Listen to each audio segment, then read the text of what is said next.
Salut à toi, j'espère que tu vas bien. Hier, j'ai discuté avec un copain et il m'a partagé comment il avait réussi à gagner entre 1 et 3 heures tous les jours juste en changeant une petite habitude. Comme c'est le genre de hack qui peut tous nous intéresser, j'ai décidé de te la partager.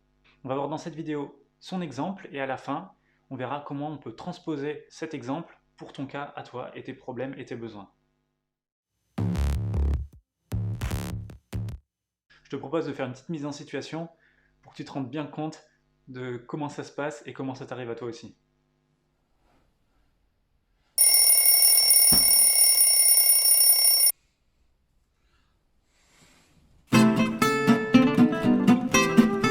Two hours later.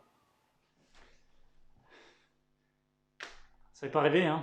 Allez, on va analyser tout ça. En gros, il se réveille tous les matins à 7h30. Comme son téléphone, c'est son réveil, ce qu'il fait au début, c'est qu'il prend son réveil, donc son téléphone, il l'éteint, et là il a accès à toutes les notifications, etc.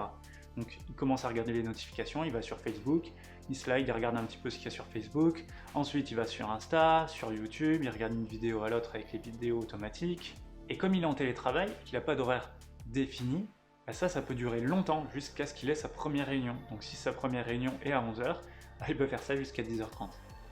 Je te vois arriver en me disant « Ah mais ton pote, il manque un peu de volonté. » Peut-être, mais on est nombreux à être comme ça, à se faire attraper dans des boucles de consommation, notamment consommation numérique, à YouTube, Facebook, Instagram, et à ne pas arriver à en sortir. On est sur ce truc-là où on est en mode allez, celle-là c'est la dernière vidéo et après c'est terminé. Ou ça c'est le dernier article, c'est le dernier post.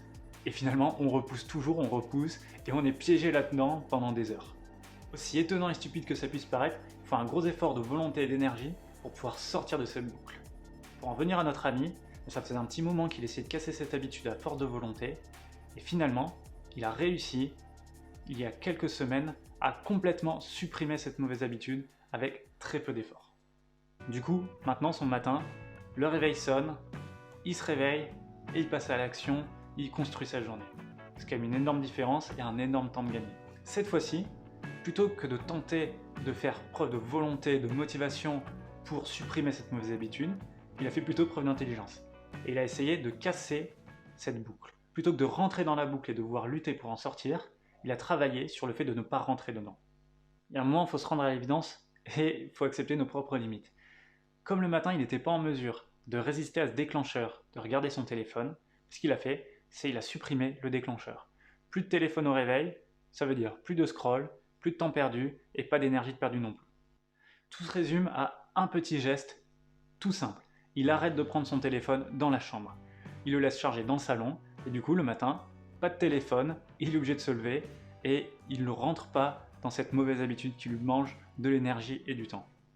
Et tout ça, ça lui a coûté quoi? Un radio réveil. Allez, admettons que ce soit fait plaisir. Il est pris le top du radio réveil pour avoir musique Spotify tout. Ça lui a coûté quoi? 100 balles. 100 balles pour gagner 1 heure tous les jours dans sa vie. Quand même, ça vaut le coup, non? On voit bien par cet exemple comme il peut être compliqué de résister à la tentation et à nos habitudes. Et il y a deux façons principales de combattre cette tentation. Il y a la méthode que j'appelle la méthode bourrin, c'est celle qui est vraiment sur la motivation et se dire allez vas-y, je vais faire l'effort et combattre le truc et passer par-dessus. C'est un peu le mode héroïque gladiator. Et le problème de ce mode, c'est qu'il demande beaucoup d'énergie et il est très compliqué à maintenir à long terme. Si jamais c'est pas quelque chose qui est ancré dans vous, ben finalement, ça va être très difficile d'avancer tout au long sans s'épuiser. La deuxième méthode, c'est la méthode que j'appelle douce ou intelligente. C'est celle qui consiste à prendre conscience des mécanismes internes de notre cerveau, et puis plutôt que de les subir et de lutter contre, bah, c'est de les exploiter et de faire en sorte de travailler avec.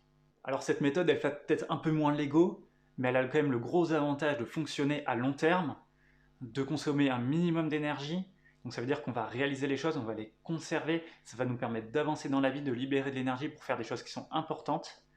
Bref, c'est tout à fait bénéfique.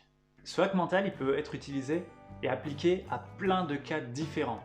Par exemple, si tu travailles sur ordi et tu te retrouves plutôt que de faire ton taf à chercher tout l'internet, YouTube, Wikipédia, etc., ce que tu peux faire, c'est, avant d'aller sur ton PC pour travailler, tu coupes la connexion à internet au niveau de la box. Comme ça, tu coupes la possibilité d'aller sur internet. Tu as besoin d'internet pour travailler, tu te crées une autre session sur ton ordi pour travailler, avec un contrôle parental et tu n'autorises que ce dont tu as besoin et uniquement ce dont tu as besoin.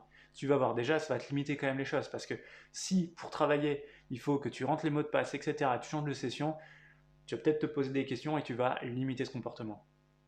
Des astuces comme ça, il y en a plein et tu peux en appliquer tout le temps dans ta vie. Je vous laisse marquer en commentaire à quelle autre habitude ou action que vous avez, vous pouvez appliquer ce hack-là.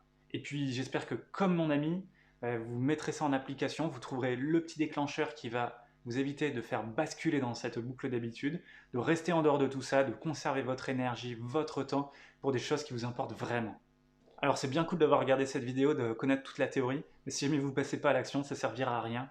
Donc essayez de trouver au moins une habitude et puis de mettre en application ce principe-là. Vous allez voir, c'est incroyable comme ça marche bien et c'est hyper efficace. J'espère que tu as aimé cette vidéo, que tu as appris des choses intéressantes que tu vas pouvoir appliquer concrètement dans ta vie.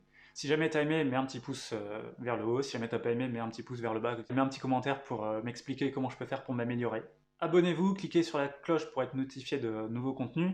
J'essaie de publier du nouveau contenu régulièrement sur des sujets qui sont relatifs principalement aux habitudes, mais ça peut s'en éloigner. Si jamais vous avez des questions, des sujets que vous souhaiteriez aborder, n'hésitez pas à le marquer en commentaire, comme ça moi je ferai une petite vidéo spécifique pour répondre à ça.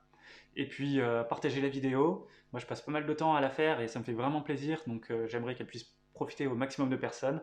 Rejoignez mes réseaux sur Insta, Alan_développement, j'ai une petite page aussi Facebook et puis YouTube. Allez, à la prochaine, ciao!